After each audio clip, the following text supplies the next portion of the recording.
Hi, everybody. This is Tracy Stuckrath with Thrive Meetings and Events and Eating at a Meeting podcast. And I am so excited today to have Allie Bahn with me today. She is the lifestyle guru for the food allergy community.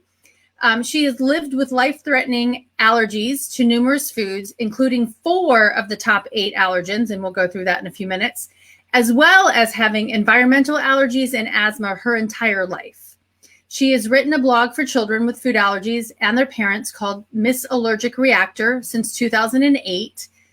Allie has lived abroad for years and is a frequent traveler and shares her tips and recommendations on her website, social media, and in the Allergy Travels Facebook group where she is a co-founder. Allie, thank you so much for being here. Yeah, thanks for having me. You're welcome. And I mean, we have known each other through social media for a while, but we met officially last fall, right? Yeah. At the Food Allergy Fund event. Exactly. Right? Yeah. And so I'm so glad to see you face to face again. Yes, same. So here on Eating at a Meeting, I talk about, and I've told you this, about safe and inclusive food and beverage experiences. And I say usually at events and meetings, but I want to just say gatherings, and that is food is really, really important to everyone. We all have to eat. So I want to have you share what you do traveling the world, which we're not doing right now, with your food allergies. But before we get there, actually, what are your food allergies? Okay. So my food allergies since I was a baby, so I've always known them, to peanuts, tree nuts, fish, shellfish, potato, banana, kiwi, some legumes, wow, mango, zucchini, like a bunch of random things. But 4 of the top 8, which are the peanuts, tree nuts, fish, and shellfish. And some actually I've tested out of 2 shellfish, so that's exciting. So, yeah. But everything else has remained the same. But anything you can add is always nice. How many EpiPens do you carry with you? So it really varies depending on the kind of trip that I'm going on. So if I know I'm going to be in a remote location, or if I have a really long overseas flight, I tend to carry more. I always have, usually, I'm trying to think of how many I have right now, probably 3 or 4 with me. And I'm lucky that I can get that many. I've been able to have insurance that has let me be able to, attain that many without a problem. But so I usually try to have, at least 3 with me, and then just on a normal basis. And then traveling, I carry an extra bag that has just a few extra Eppies, and it's an insulated bag. I keep all my Eppies in an insulated bag, and that can range from 3 or 4 extra maybe, depending on the trip. But I know not everyone has access to that. So at least if you have 2, that's really important. And then, if you can get more, especially for those longer trips and remote locations in particular, that's really important. I did find a trick on that is that Canada does not require a prescription. Oh yeah, I heard that. And you go into the pharmacy and ask for them, and they're 1/3 the price of here in the States. So crazy. It's crazy. It varies depending on country. It does. So, that long list, and actually I worked an event back in January, and I had 2 women who had 8.5 by 11 sheets of paper list of what they can and cannot eat. And so to me, I would put you as one of those individuals. If you list them all out, I'm sure I list the most important, group things together, and I've never been someone that counts my allergies or anything like that. It was never a thing when I was growing up. I don't mean to. But yes, it's a long list for sure. Yeah. And so how do you work with your travels all over the world? You've gone to Thailand and Vietnam, and I've been to Vietnam, so we need to talk about that at another time. Yes. But what do you do? It's a foreign language, and they don't necessarily label foods like they do for us here in the States or in Europe. So how do you manage that? For sure. Yeah, it totally varies depending on the country. But for example, Thailand, when I was there, I had a translated chef card. And so this is an example of a chef card. This is my English one. And I just basically, it just is a note to the chef, and it says, can tell it, I can read it to you. It basically just says that I have life-threatening food allergies, and in order to avoid a reaction, make sure that these foods are not in my dish. And then also reminds chefs to make sure that they use clean utensils because of cross contact. And then just lists the allergens, and it's backwards on the screen. Yeah. But that has been really helpful. I mean, that it's instrumental. Like, I can't imagine not having one of those. I think communication is always so important no matter where, and you really have to trust your gut as far as if you feel like people are listening to you and understand food allergies and are able to really make something safe. I think one of the greater challenges with traveling, and then with the communication, is like you're saying with other languages. Sometimes, for example, I was told that something culturally in Thailand is that they really want to please you and be able to, make something safe, or make something for you, and have you be really happy about it. And that it potentially just to make sure that they really understand that it's food allergies, not just, something that you prefer not to eat. So going into that experience, I think it's really important to do some research ahead of time, just as cultural differences and being, more aware of what they put in food. Like, I knew going to Thailand that peanuts are really prevalent, and tree nuts, and fish, fish sauces and everything. So going into that experience, I already knew that. And so if you have the time and ability to do that research ahead, that's, I think, really key in being able to actually eat some of the food. You were saying Vietnam, which I loved Vietnam, and I didn't actually eat any of the food there. I only ate the food that I packed because I wasn't planning to go there ahead. And after years, I lived abroad. I lived in Italy for years. I lived in Australia. I've lived in some other areas of Europe too, for shorter periods of time. And I think I have a lot of that travel experience, so I know what I'm comfortable with, and I, really can trust that. But I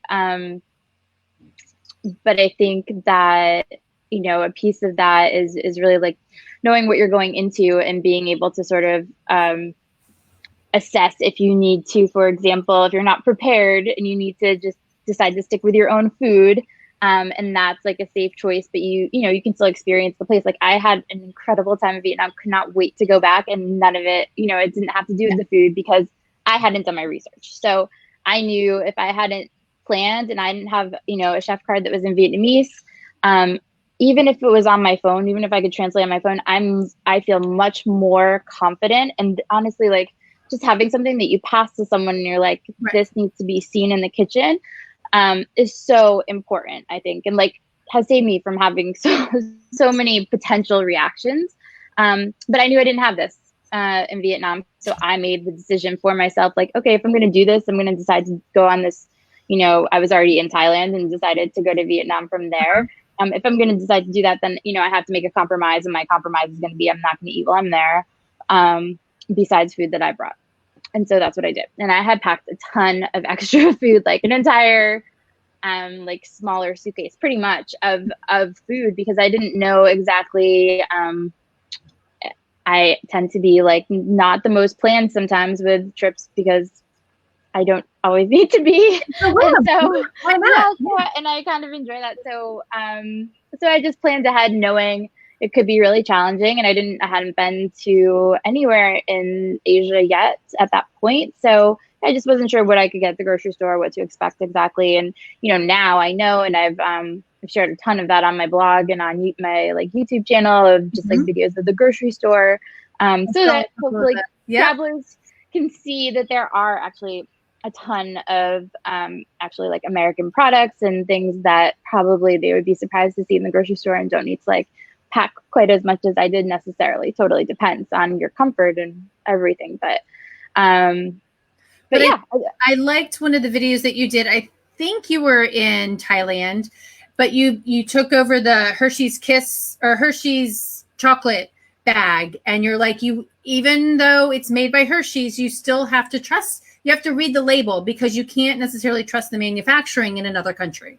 100%. Yes, absolutely. Yeah. That's so important. And also, you know, a lot of those companies have actually, you know, manufacturing in the other country, even though it's a product that, you know, is, you know, you think it isn't officially, you know, maybe comes from an American product, but is not actually made in the facility that you're used to buying it from. So yes, always checking, because like from that video, you can see like it was a different label than the one that I would typically see in America, where I could eat it. So and not all of them also post them in English. So sometimes you're reading those labels in that language. And so you actually have to know the words of your allergens in that specific language.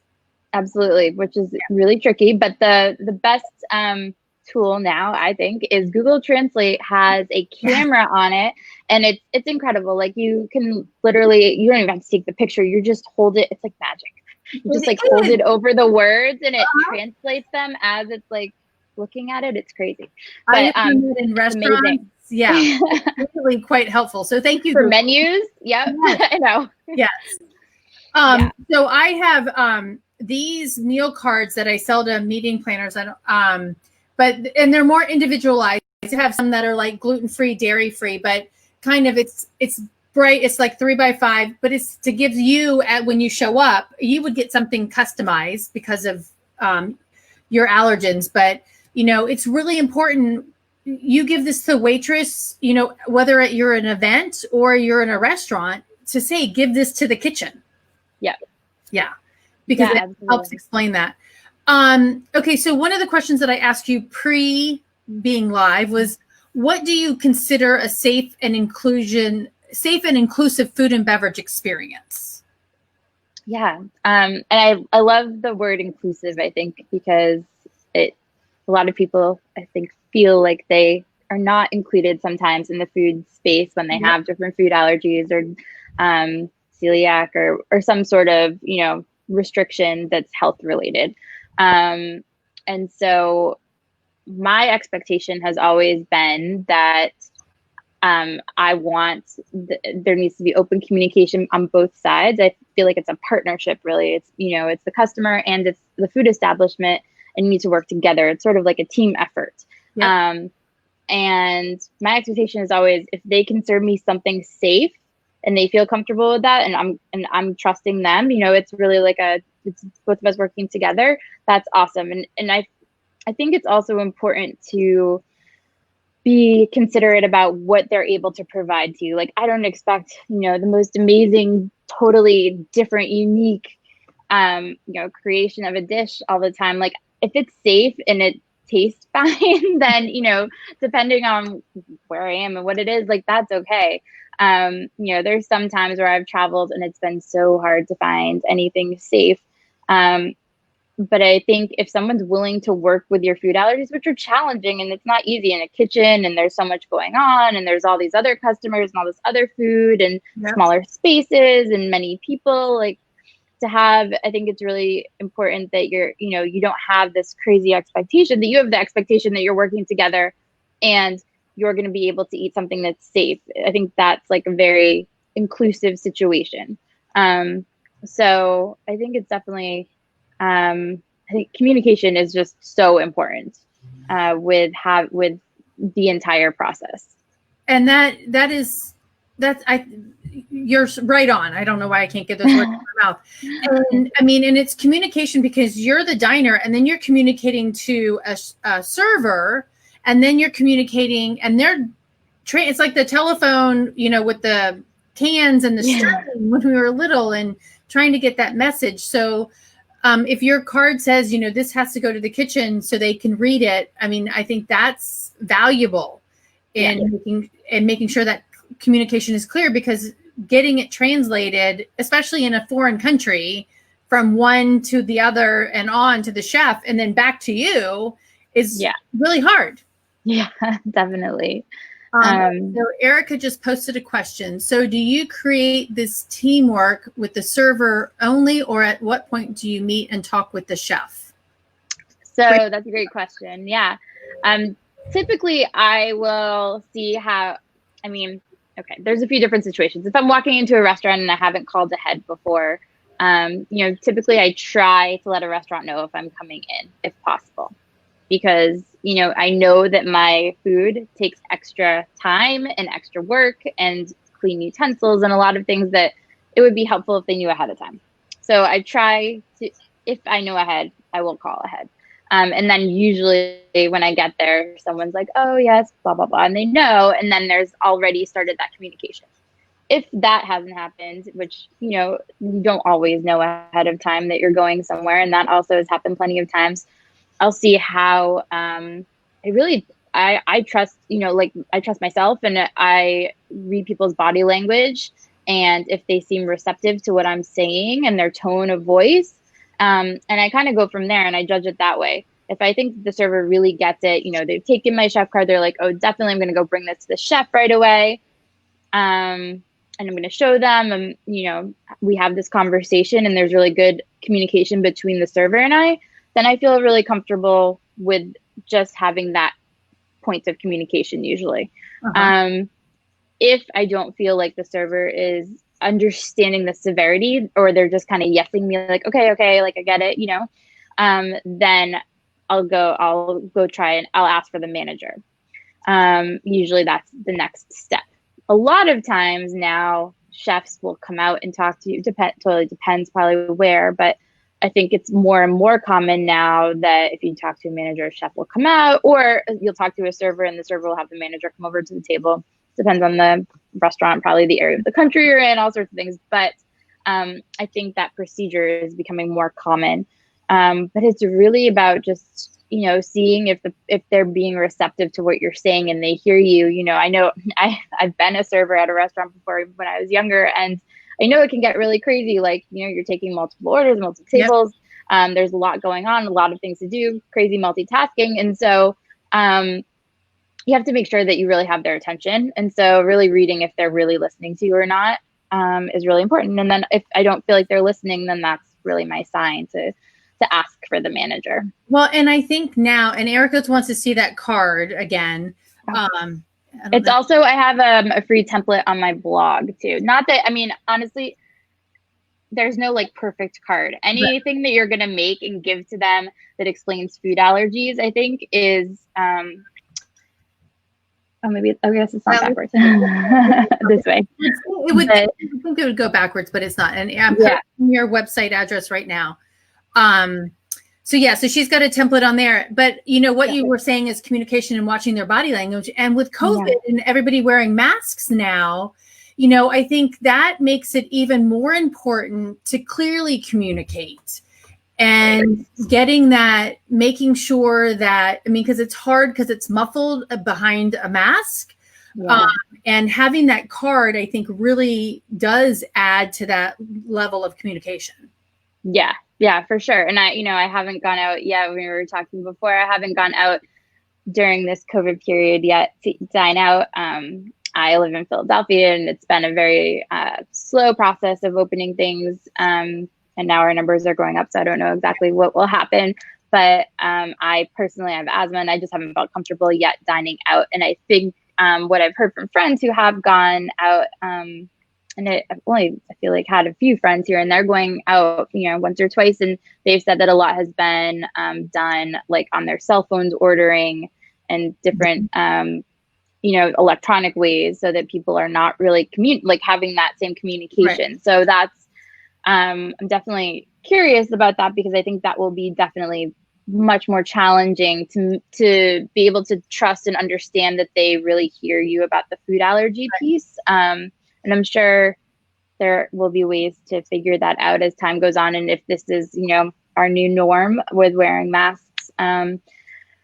But, at this point, it's definitely communication either way is critical, I think, to be able to have a safe meal and to, be able to enjoy yourself and feel like you can, trust where you're eating.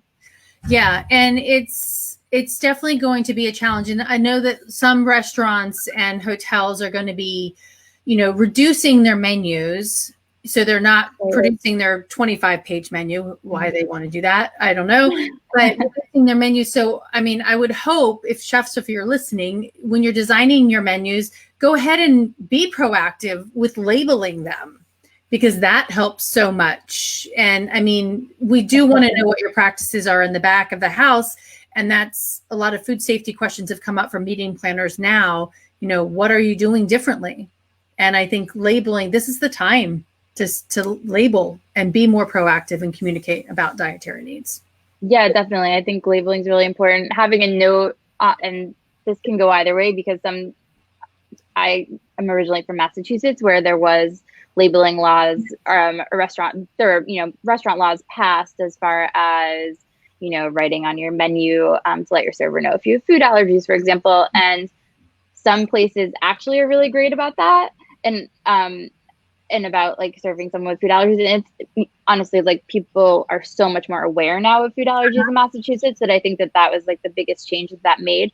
But I know some restaurants are better at actually following that than others. So, but I think the more that I think labeling is great, and being really, you know, having some sort of protocol at your restaurant as far as how you're going to have your customers tell you about the food allergies and like what they need in particular. And I know a frustration that I've heard from people in the restaurant industry and chefs is the people that don't actually have the food allergies and have the, you know, more preferences. And hopeful for everybody in the restaurant industry right now that people are not being particular in their preferences at this time when things are challenging, but maybe but you know, making sure that it's food allergies, that people are having, you know, the note specific to food allergies, and just like the process that they want people to go through, so that it's clear to on both sides, the communication is clear. Exactly. Okay, now, and because you mentioned Massachusetts, where there's a really good restaurant, I can't say that I've actually eaten there, but Belly of the Beast, it's in, what is the address? Northampton. Are you anywhere near that? Oh, no, I know Northampton, but no, that's actually near where I went to college. Oh, okay. So they, my friend Sally introduced me to them, and they are a scratch kitchen, including butchering their animals and things like that. But Sally's got multiple food allergies as well, but they do a phenomenal job with labeling and altering their menus and things like that. So if you get back to the school place, go visit them. But what tips do you have when we get back to traveling for those who do have food allergies? What tips do you have? And I know you've got a ton on your website, so you definitely check out her website at missallergicreactor.com. But what can you tell us here? Sure. Yes, there are so many, but I think starting with, you know, planning and research, thinking about where you're going, what kind of food, if you're leaving the country, what kind of food, even in different areas of this, you know, of the U.S., are known for different types of food. So thinking about that as far as what you're going to find when you're going out. For me, you know, Italian type of food is the easiest for me with my food allergies. So something that I usually do if I'm feeling stuck about finding somewhere to eat out is that I look for like the closest Italian restaurant, because I know that type of food, that cuisine, typically there's something that I can eat. But so, yeah, doing the research ahead is really helpful. So you don't feel stuck once you get there. I tend to go for booking Airbnbs or VRBO, any of those type of apartment type of bookings. I know you said you're going away this summer and you're doing that with your family, and you guys have a lot of food allergies. So, I mean, that's something that I highly recommend. And especially, you know, during this time with COVID too, that seems like probably a much safer option than, I mean, I know hotels are also trying to be really careful, it sounds like, but having your own separate place where you're not interacting with a lot of other people, I think is huge right now. So, so renting an apartment or renting a house is probably like a really great option. And one of the reasons I say that, even, you know, when I travel for work, I travel for fun, all these different, you know, reasons that I travel, but I try as much as I can to stay somewhere where I have either a refrigerator in the room so that I can go to the store and know that I can get some staple foods. that I, can survive off of if I need to. Or also, if you can find like a kitchenette or, that's the great thing about renting an apartment, that you can do the cooking if you need to. And if you don't want to, and you end up being able to go out, then you have that option. But to have the option of being able to stay in an apartment and know, I think it's a peace of mind thing for a lot of people too. They know that they have that option. Yep. Be able, if they can't find somewhere safe for their families to eat out. So those are like really big ones. And then just, gosh, there's so many, but traveling wise, just like packing snacks. That's definitely been a savior for me in a lot of circumstances where it's really hard to find a snack on the go. Depending, honestly, even in the US, sometimes it can be challenging to find safe snacks on the go. So I always yeah. So there was, somebody posted on LinkedIn yesterday that 7-Eleven, I don't know where it was in the country, posted online or posted a picture outside. It says, we know there's a lot of kids and families struggling right now to get food. So between the hours of 11 and 2, any kid under 18 can come in and get a fresh slice and a drink and a snack for free. And I don't know if it's just that specific one, but a couple of people, I could think of, that's not helpful for food allergic people, but that's not their intention at that point. Oh yeah. Yeah. So right. It's just like, to me, I think that's a really nice thing that they're, exactly. That's something, right? That's really nice. Yeah. And, and some people were like reaming them, but because it wasn't healthy, but I'm like, it's better to have a piece of pizza than to be hungry. Exactly. Some of those for things. Sure. And I just posted a link in the comments here. Allergic Living just posted a story about a woman who they went on a family trip, 1 car, 4 kids, 10 allergies, and how they pulled off an epic road trip. So I just posted that there. Erica, I know you might be going on field road trips with your kid. But yeah, it can be done. And absolutely. But like you said, it's pre-planning. Now, before we were almost to the 30-minute mark. So for the chefs that out there that are going to listen to this, what would you like them to know? Okay. For the chefs, there's for the meeting. Well, first of all, I think first I'd like to say thank you to all of the chefs who make it safe for those of us with food allergies to eat, because otherwise I would not be able to have all the amazing experiences I've had. And, one of the things that you had asked and that we had talked about before was, like negative versus positive experiences dining out. And, I'm so thankful that I have so many positive experiences dining out. I've from all over, from, being here in the US to all over the world, I've had chefs who have done so many things to make my, meal enjoyable, and have been so kind. And I know, that it's so much extra work for you. So anyway, coming from me, I really appreciate that. And that's one of the things that I try to express in the food allergy community, is that, like,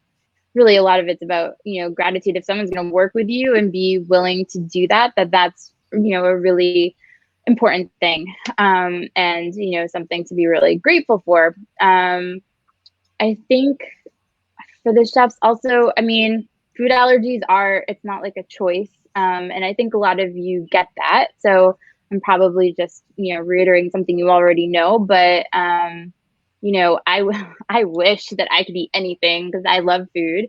But this is just, it will, if I eat these foods, they will kill me. So it's not, it's not a choice. It's something that is not a preference. But I think also for the chefs who are like still, I guess, trying to figure out how to accommodate and make it safe, there are definitely some chefs in the food allergy community who share their experience as chefs, and I can probably give you links of some people who do that. Mm-hmm.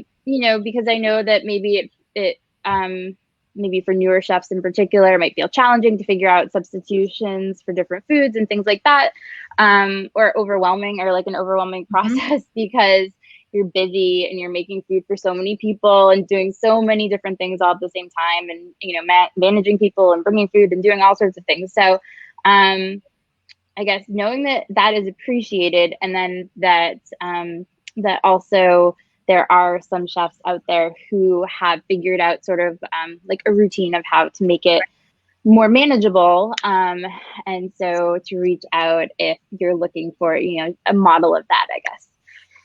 No, that's a really good point. And I was talking to a chef yesterday from Revolution Foods, and we were talking about allergies and starting from the basics, take the meat, create something and then remove some stuff and figure it out, and then make accompaniments to it, but make that a pattern and a routine of how you prepare food. And then he goes, it actually makes it more cost effective, easier, and not as stressful, to the back of the house or to the diner, Yeah. I mean, simple foods can still be delicious. Oh, so. Yes. And they're really good at making simple foods delicious. Yeah. Some of them are not, but hopefully. Many have made delicious food for me. So that's good. I know it can be done. Yes. Okay. So there was one question that I asked you is, what do you wish people knew about what you do? And your answer was really personal to me too, because you are like, I figured you probably understand that same sort of feeling, right? Yes. Yeah. So tell them what you told me, or how you answered it. Yeah. Something that I think people don't know about, I mean, I guess you could say bloggers, but like anybody who is in this space of trying to educate people, because I think of myself more as an educator. I mean, I'm trained in education. I have a master's in education. I was a teacher for years. So I think of myself more in that capacity than any others. But I think the amount of time and effort it takes, even just like to organize this, to do, to answer people who have questions, post things on social media and be thoughtful about what you're saying, and to make it helpful for people, because I'm always asking myself sort of the question of like, if I share this, is this going to be helpful for others? Like not making it about me, but making it about, how I can help them. But you can spend hours, days helping people and then not even getting like a response or a thank you back. And and it can feel very exhausting, I think. But then it's those people that do thank you and appreciate you that sort of like keep you going, because it otherwise can feel quite thankless sometimes. So yeah. And it is, I mean, and looking at menus for what I do, because I help planners analyze their menus and take their list of their attendees' dietary needs from I worked an event, we had 658 people with dietary requests, and narrowing those menus down, that takes a lot of time and a lot of effort. And there was one chef, this was not that many people, but we had somebody that was allergic to apples, and sitting with the chef the day before, and he was radioing down to the kitchen saying, okay, show me the ingredient list of this sauce. And they said it, and we were like, oh wait, we have to take that out. So it's a constant conversation that you have to have, because somebody might have added a new ingredient or, something, but it does take a lot of time. So for me, thank you so much for what you do. Thank you. You too. You're welcome. Also very important. Thanks. Thank you. So are there, I've been randomly posting your social media and your website on the feed here, so everybody knows how to get a hold of you. You can find her template for her meal card that she showed, or her chef card that she showed. But are there any go-tos that also use yourself? For travel, I have a Facebook group for people who have food allergies with travel. I don't know how helpful that will be depending on who's watching, but it is a great resource for a lot of food allergy families, because people will share, restaurants and places that they've traveled that have been really accommodating for food allergies. other resources like education wise, there's, the food allergy organizations have like the main information that might need to access, as far as like, cross contact or just understanding more about like what could give somebody a reaction if they have a milk allergy, for example. Those little hidden foods that are little hidden ingredients that people don't naturally think of. That I don't have a dairy allergy, so I wouldn't necessarily think of it. And as a chef, I guess you have to know all of those things, which is a lot to know about different foods and ingredients. So, but those places, there's lists online certainly.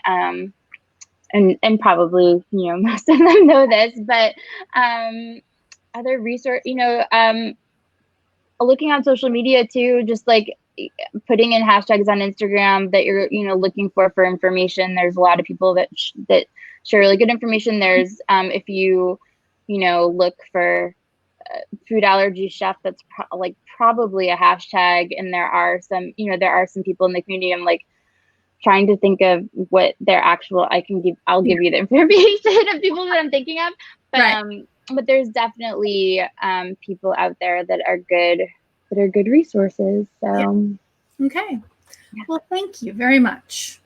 Thank you for having me. So fun. You're welcome. And everybody, in the feed there, I've posted all of her social media handles in there. And I think the only one I didn't do was LinkedIn. So I hope you don't mind everybody connecting with you on LinkedIn, or if they do. Sure. And she's got the blog and the Miss Allergic Reactor. So check that out. And she does have some resources for teachers as well. And that actually reminds me of a story I saw. And it was a woman who posted, somebody shared it, and it was a woman who posted, she was griping because the parents of one of her students would not wear a mask. And she's like, but this mom wants me to make sure that my classroom is free of peanuts and nuts. And so it was a good analogy of, you want me to keep your kids safe in my classroom, but you don't want to wear a mask to keep me safe. So I think it's kind of hard in this day and age, but we have to put we have to wear each other's shoes. Exactly. Lots of empathy needs to be put out there. Yeah. All right, Allie. Well, thank you so much. And I look forward to following you and paying attention to your videos and learning more. And you're welcome. And this is Tracy with Thrive Meetings and Events and Eating at a Meeting. Thank you for tuning in. And this will be on the Facebook page, Thrive Meetings Events. And actually, we'll go to YouTube, Allie. So I'll give you that link when it's up. Great. Okay. Awesome. Thank you.